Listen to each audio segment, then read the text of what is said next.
Друзья, всем привет! Сегодня у меня на автомобиле пробег 40 900 километров. Соответственно, у нас есть перепробег для граждан России в 1000 километров, для граждан Беларуси 500 километров. И тут мы встретились еще с владельцем Geely Coolray. Зацените, какой вид имеет этот автомобиль. Соответственно, я приехал делать ТО в АСЦ Дубровка.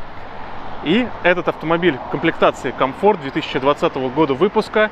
Вот в таком стильном, элегантном тюнинге.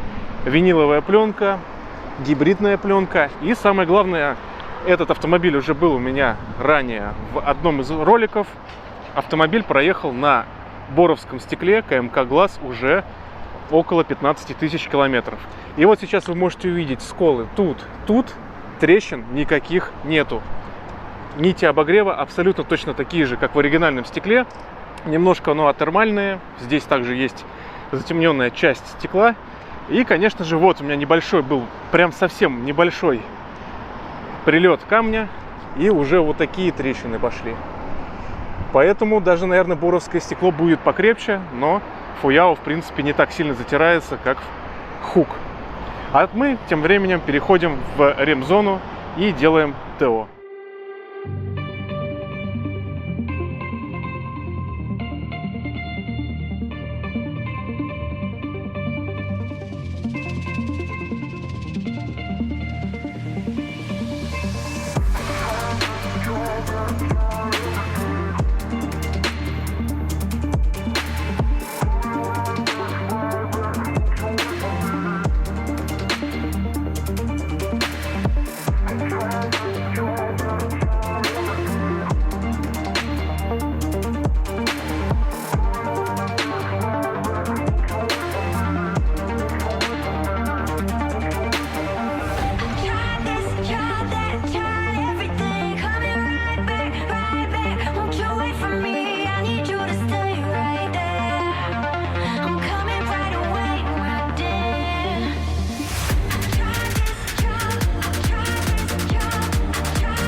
после добавления масла.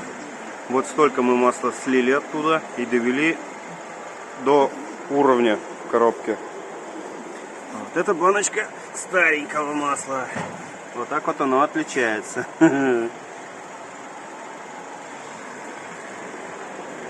Димон, короче, получается история такая. Было взято 5 литров масла. Из этих 5 литров у нас, получается, была промывка вот этого агрегата. Вот это вот синий стоит со шлангом. Мы промыли этим же маслом моим этот агрегат, чтобы все примеси до чего-то все убрать, чтобы чистое масло заливать. Вот. По итогу у меня ушло где-то около 4,5. Заправочная емкость 4 литра, там 400, если быть точнее. То есть вот все манипуляции совершили, остаточек остался очень маленький. Поэтому, как я считаю, лучше, конечно, 5 литров брать и все манипуляции произвести, тогда будет нормально. Вот, сейчас все сделали, все соберут, поеду кататься, буду смотреть, как себя коробочка ведет.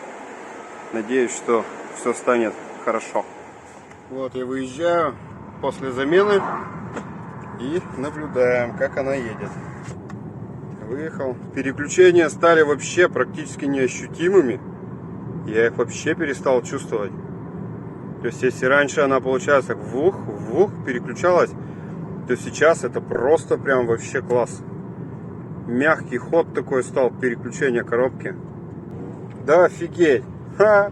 Вообще по-другому машина пошла. Абсолютно.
Так, дорогие друзья, ТО-4 пройдено, очень остался довольным. Соответственно, пробег у меня сейчас 40 945 километров. Сейчас вы видите перед своим экраном мой заказ наряд на 18 650 рублей. Мне вышло ТО-4. С условием того, что была тормозная жидкость, масло 6 литров, ликвимоли 0В20 с допуском Volvo и, конечно же, свечи вольвовские оригинальные под XC40 и масло в коробку. Вот такая стоимость вышла за это ТО. Все остальное, то, что вы видите на экране, я заплатил именно дилеру АСЦ Дубровка. Также, друзья, хочу сейчас вам продемонстрировать регламент ТО, актуальный на данный момент. Это мне дали ребята из АСЦ. Вот вы сейчас можете увидеть актуальный регламент на проведенные ТО. 12 месяцев, 24, 36, 10 тысяч, 20 тысяч и так далее. А вот распечатанный регламент ТО, который я распечатал на сайте Geely. Ну, он, конечно же, немножко отличается. Тут я думаю, что Geely запаздывает со своей информацией. То есть они сначала дают информацию дилерам, рассылают именно по поводу ТО. И, конечно же, потом уже совсем забывают уведомить всех клиентов, кто будет ехать. Ну и не забывайте, друзья, то, что каждый дилер ставит свои цены.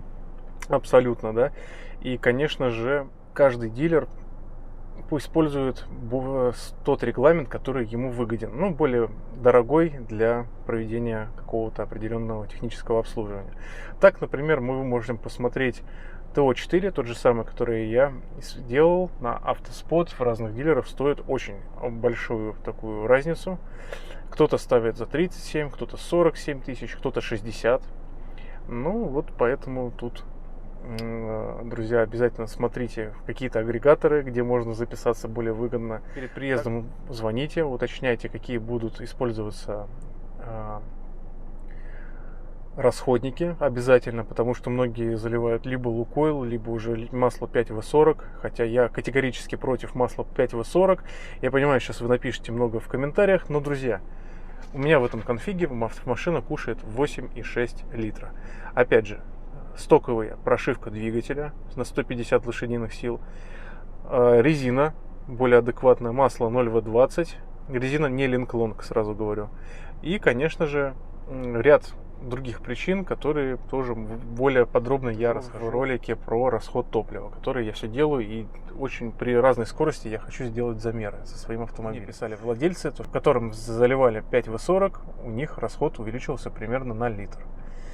Поэтому, конечно же, вязкость это очень сильно влияет. Влияет также размерность колес, тип колес, опять же, там 215, 225, 18, 17 диаметр, 16. Вес автомобиля, в принципе, тоже может влиять. Ну и, в принципе, очень достаточно много факторов может повлиять. И очень частая замена масла. Да? Если вы меняете вообще каждые 5000 километров, это помимо того, что будет очень двигателю очень хорошо от этой затеи, чаще всего будет расход меньше, соответственно, от такой частой замены, но это бьет по кошельку. Но я для себя решил, что буду менять каждые 10 тысяч, как это написано в регламенте, и вообще придерживаться регламенту, который прописал автопроизводитель. Ну и также, друзья, конечно же, на расход влияет и масло в коробке. И вот сейчас я заменил свое масло, вы также это увидели в этом ролике, и хочу сказать, что действительно масло было не такое черное, которое я думал. Масло могло быть намного чернее, чем я думал. Поэтому, в принципе, оно могло еще походить, допустим, где-то до 60 тысяч километров. Ну а так вы можете взять, прогуглить любую историю о том, как стоит вообще эксплуатировать роботизированную коробку передач. Также я сделаю более подробно видео про КПП, часть 2, роботизированную в Geely Coolray. Ну и, друзья, конечно же, я считаю, что все равно идеальный диапазон для замены масла в коробке именно в роботе вот в районе 40-50 тысяч километров. По регламенту у нас стоит 90 километров в час, 90 тысяч километров, и я считаю, это овер много для нашего робота.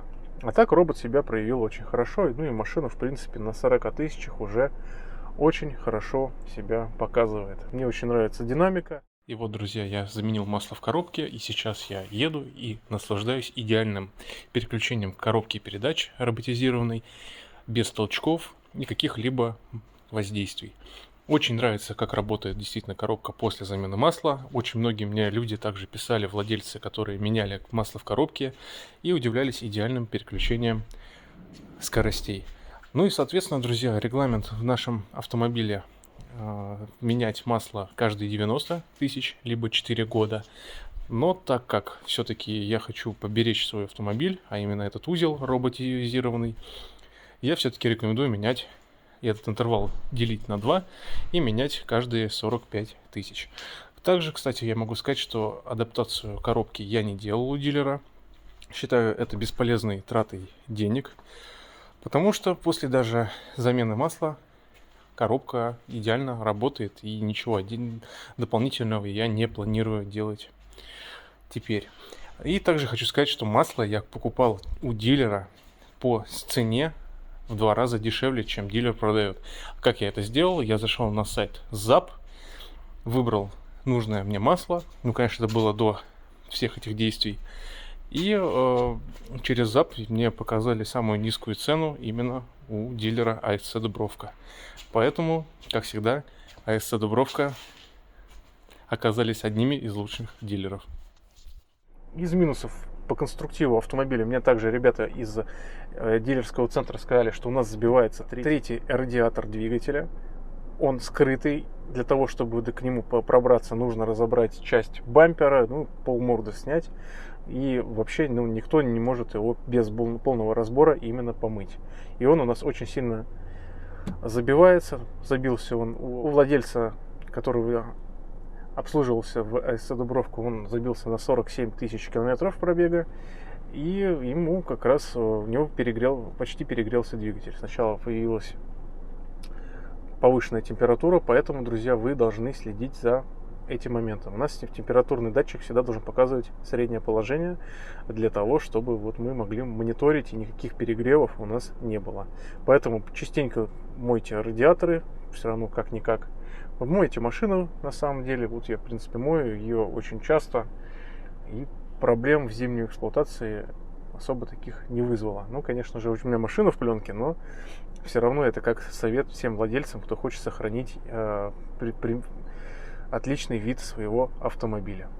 Ну и кто очень старается за ним ухаживать. И, конечно же, минус китайских автомобилей, в том числе Geely и Chery, то, что эти автомобили нельзя установить официально в фаркоп. Вот сейчас я просто задумался этой затеей. И действительно, это очень большая проблема. Технически это сделать, чтобы все это было прописано в паспорте от АТС, так как у нас установка фаркопа на наш автомобиль запрещена. Ну а в целом, друзья, все отлично. Я очень доволен проделанной работой АСЦ Дубровка Geely. И я очень вам рекомендую обращаться в этот дилерский центр для прохождения ТО и покупки нового автомобиля. Так что, друзья, до скорых встреч. Всем большой удачи, здоровья и пока.